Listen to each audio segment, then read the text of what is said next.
Hi, I'm Kelly at Book and Paper Arts, and welcome to part one of a two-part video, how to use soft pastels in your journal pages. I love soft pastels. They are easy to find no matter where you live.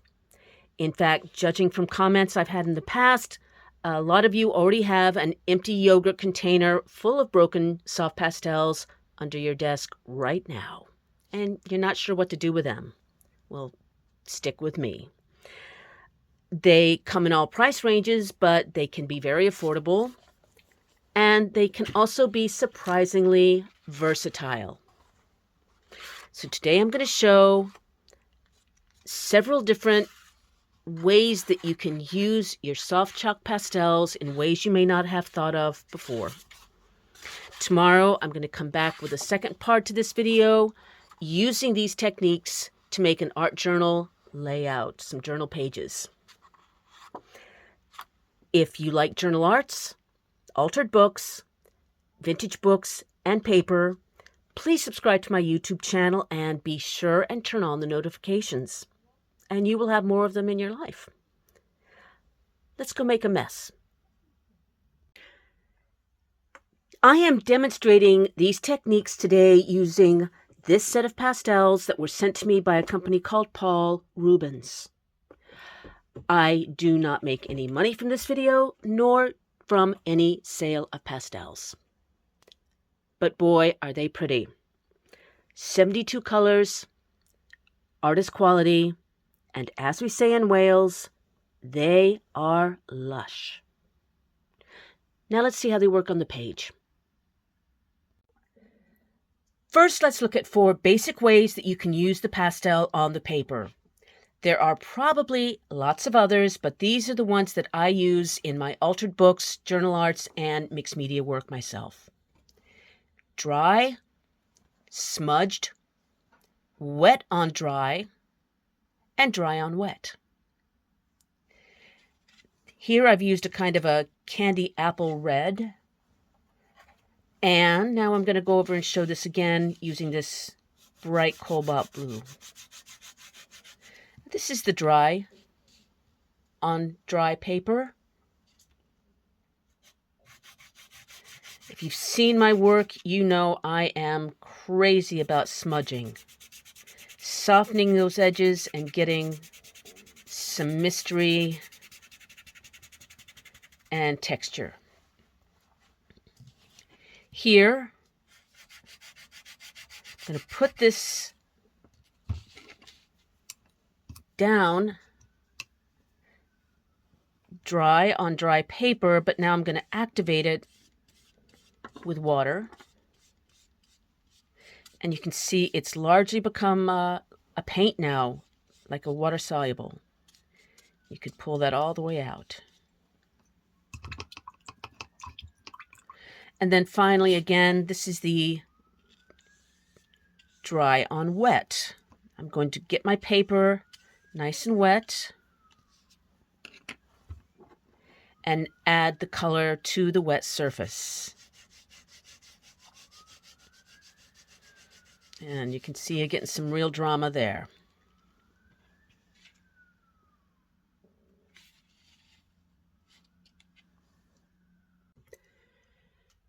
This first technique is going to give you the choice of using that dry on dry, the smudged, the wet on dry, and what have you. But first we need a special substrate to put that on, because I want to show how that looks with pulled work. I call this pulled gesso work. And it's just a layer of gesso. You paint on the paper, then you pull the paper apart, and when it's dry, you get this texture that looks like stucco or ripples in the water. It's very dramatic. And you make it like this. I'm using a heavy watercolor paper, but you could use cardstock or cardboard or canvas or whatever you have. And I am just taking some gesso and making a very, very gloopy layer.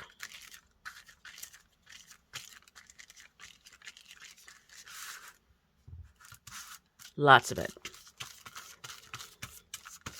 Now, I can press my pages together, or if I had a single sheet, I would just put another sheet on top. And I'm going to press it gently. And now when I pull these apart slowly, there's a lot of texture. And I'm going to let that dry for a few hours. Overnight is best. Now that it's dry, let's look at how the pastel works on this pulled work if I just take a dry pastel and rub.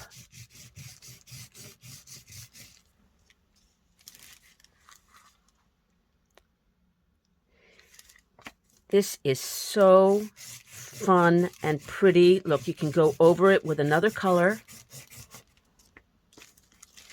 It's going to be very forgiving. And I do like to use this on, say, the covers of an altered book or an art journal. You can do very similar. Let's layer that a little bit. And smudge. And you're going to get a different technique altogether, a different look.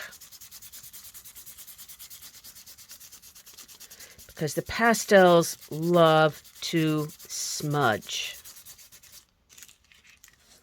So this is dry, and there's your smudge on the spooled work.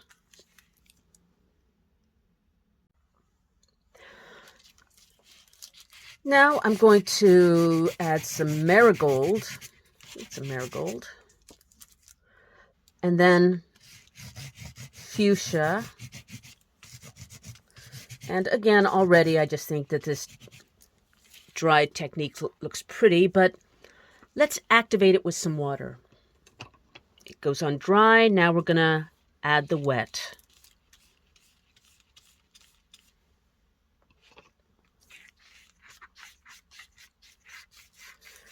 And it's turning it into a kind of a paint.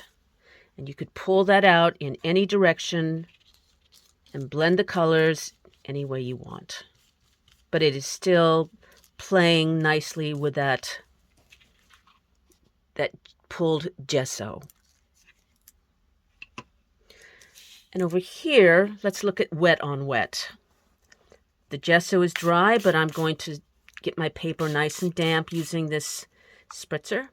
Spritzer has water. And now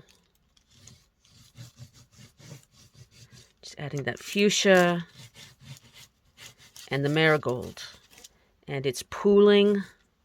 I could easily pull that out if I want to. And when that dries, that is going to be a gorgeous, it could even be an underpainting for collage or another painting.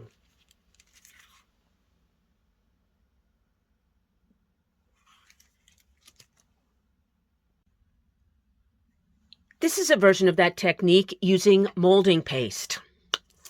I don't usually use molding paste. I tend to stick to gesso as I think that you should use what you got.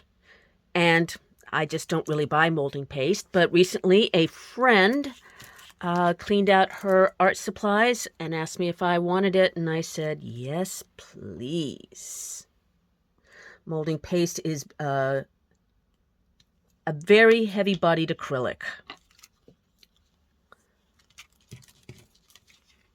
Looks like toothpaste. And I'm going to work this in onto my paper over the stencil. And I could use a brush, but I'm going to go ahead and use this card and make a nice level, pretty layer.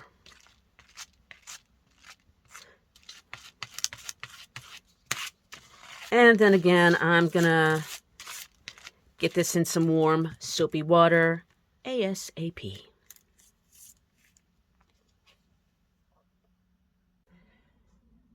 Here it is wet, and here it is dry. It looks really cool. I might have to use molding paste more often. So I'm going to do something very similar to what I just did with the gesso, and let's see. Let's try this orangey one. Again, this is the molding paste after it has dried.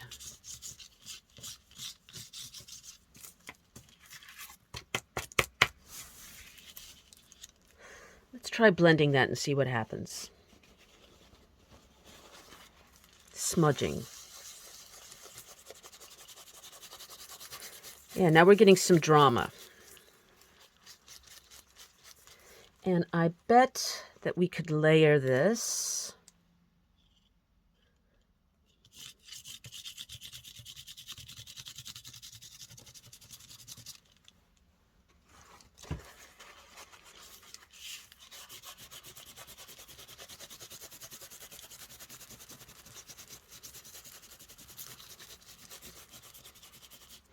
And again, this can be used now in a card or scrapbooking or junk journal.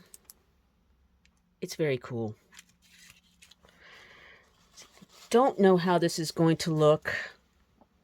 Let's see, let's try adding some water. Let's see what happens.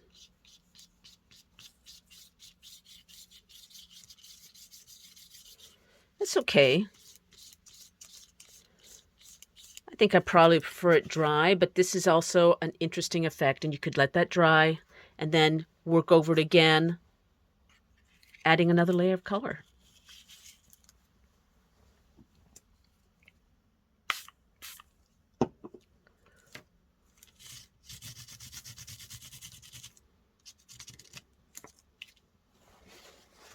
So added that to a light layer of water, not much.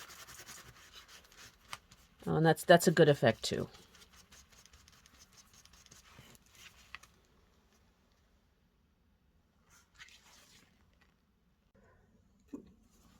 I decided to double down on that. So I added some more water here to the dry smudged work, and then topped it off with some bright yellow. And now I'm going to use another yellow. Just go into that.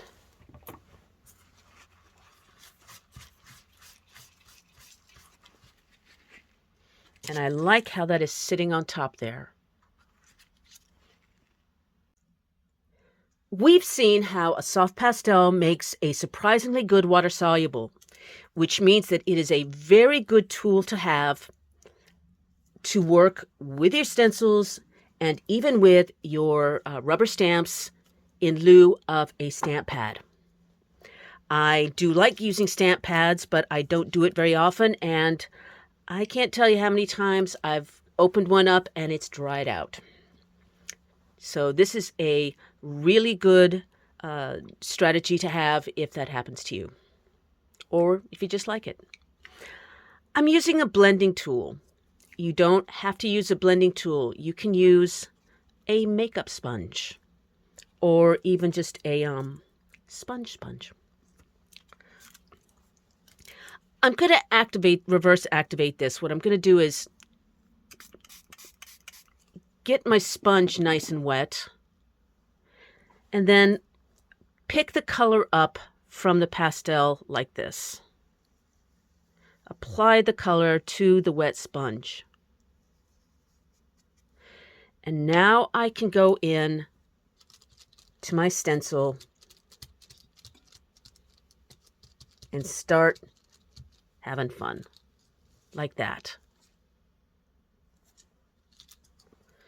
And you can stay in a small space, or, if you're like me, you can make this big, dramatic, diagonal, asymmetrical background. Like this. Okay, let's switch to the makeup sponge, because I'm going to add a second color, this green. I love green and purple together. So you can also see that you can layer the color and pull this across.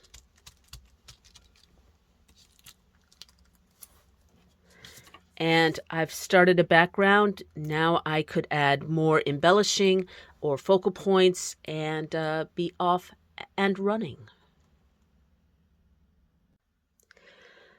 When you use a soft pastel with a rubber stamp, you're going to get a really cool look, but it's going to be a different look than if you are using, say, an ink pad, a stamp pad with your rubber stamp. It's going to be a lot looser and messier, which means that it will be really good for a shabby chic or a distressed style layout, but it might not be for everything or everyone. Let's see. I would not use a stamp that is too fiddly, especially if you're first getting started. As I said, this is going to be messy and drippy. So if I was to use a stamp like this, which has a lot of little tiny text on there, nothing's going to happen. It's just going to be a pool. But if I go for a stamp that's simple, especially if you're starting out, first I'm going to add this water. You could paint on some water or just dip it in some water, but I do love my spritzer.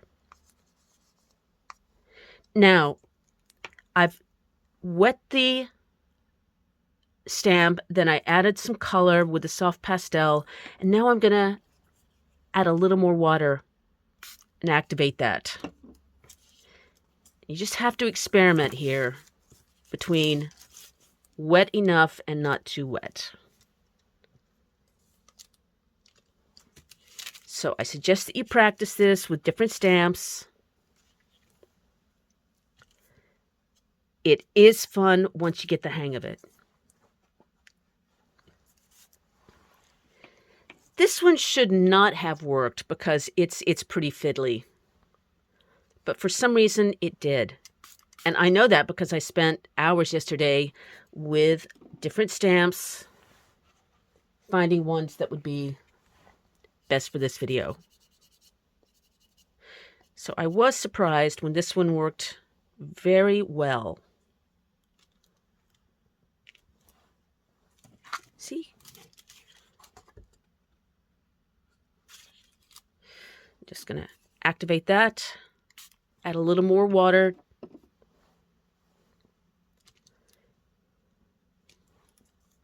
And it's looser and messier, but still a very good effect. And you can play around with any of these. Sometimes the second time you pull it is tidier than the first time. Here, let me show you how that works. For instance, look what happened when I used this rose, this stamp of a rose, which has a fair amount of detail. I got it damp with my spritzer, then I added the color, and then I went back over it and spritzed it again to activate the color. Now, in one version, I used quite a bit of water, and it pooled and got muddy. I don't hate it, but it's not a rose. But then, without adding any more water, just stamping again and again and again, 4 times without adding any more water, I got different degrees of resolution. So again, you got lots of paper, you got your stamps and water, and just play around with the amount of water that gives you a resolution that you like. Now, I've added just a little bit of extra water to this one to activate it. Not enough to pool, I hope. I was wrong. Okay, so let's try a second pull.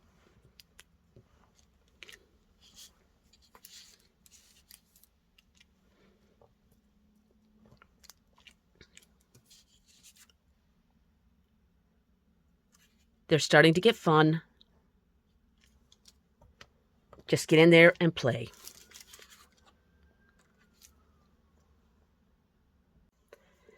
And some stamps are going to be more reliable than others. This is made out of, it's not a hard rubber, it's a hard sponge.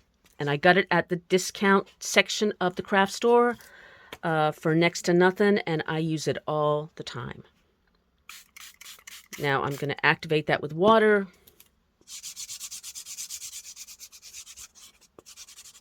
Let's see what happens. I'm not even going to reactivate. We're just going to put it straight on and see what happens. That's good. It's not as consistent as a stamp pad might be, but again, I like that. A little bit of inconsistency, a little bit of a distressed look. Now I dampened, add the color, and dampened again. I activated it a second time.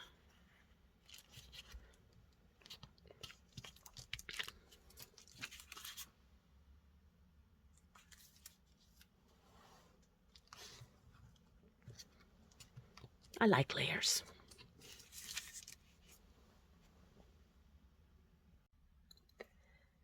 Let's wrap up today with another video showing how to use a soft pastel in lieu of a stamp pad. And that is by inking up the edges of this card. Now it's pretty much Mixed Media 101 that if you have an element on a page, a journal page that you want to pop, you probably want to ink up the edges. And usually that is done with a blending tool or other sponge and an ink pad, a stamp pad. But I want to, okay, this is an altered playing card. I just took a playing card and added this text, glued that on there, and then glued this fellow down. And this card is going to be used for a pocket for a journal page that I am making for tomorrow's video, showing how to use all of these techniques in an art journal page. I want to get this guy ready for that. And I want to ink up the edges here and pick up that green color in that leaf. I do not have a stamp pad in that color green, but I do have a pastel in that color green. So I'm going to go around all of the edges here, and you kind of want to use a soft touch because you can always go back in a second time and add more. But for the first go around, or until you're used to this, keep it a little bit light. Now I've got that on there, and I'm going to smudge. Go around all of the edges. And with that smudging, I'm leaving a nice line on the outside, a kind of a crisper line on the outside, but I'm smudging. Can I pick that up? Making a soft frame by smudging to the inside.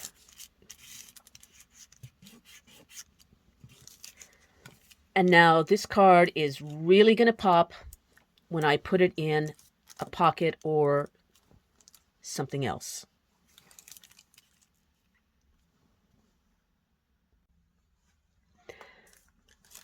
I do like going around the first smudgy bit with my finger, but if you find that that line is a little bit too not soft enough, I'm going back around and working into that with my makeup sponge. And just picking up a little bit. The sponge is going to pick up a little bit of that color while working it softly into the card.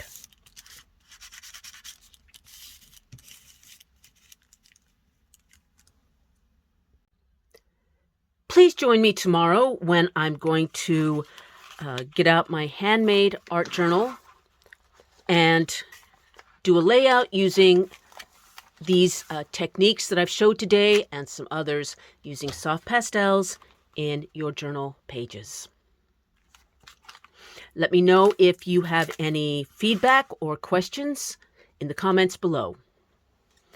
Also, check out the text box below this video to see links to find out more about this Paul Rubens pastel box. I believe it is on offer for a limited time. I think it's $4 off. Check the link and see what you think. Until tomorrow, happy making.